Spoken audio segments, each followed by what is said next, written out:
ఏలూరు నగరంలోని ఆర్టీసీలో అక్రమ సస్పెన్షన్లను వ్యతిరేకిస్తూ కార్మిక సంఘాలు చేస్తున్న రిలే నిరాహార దీక్షలకు సిపిఎం పూర్తి మద్దతు తెలియజేసింది. కార్మికుల దీక్షా శిబిరాన్ని సిపిఎం బృందం సందర్శించి సంఘీభావాన్ని తెలియపరిచింది.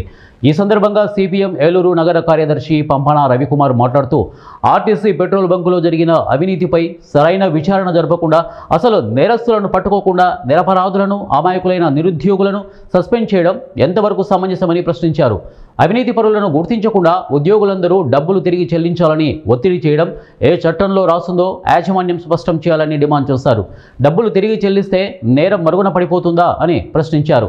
ఏ నేరం చేయకుండా లక్షల రూపాయలు చిరు ఉద్యోగులు ఎక్కడి నుండి తీసుకొచ్చి కడతారని ప్రశ్నించారు. చట్టపరంగా విచారణ జరిపి నేరస్తులను కఠినంగా శిక్షించాలని, బేషరతుగా అక్రమ సస్పెన్షన్ ఉపసంహరించుకోవాలని డిమాండ్ చేశారు. ఆర్టీసీ ఉద్యోగులు చేస్తున్న న్యాయమైన ప్రజాస్వామికమైన ఆందోళనకు సిపిఎం అండగా నిలబడుతుందని హామీ ఇచ్చారు.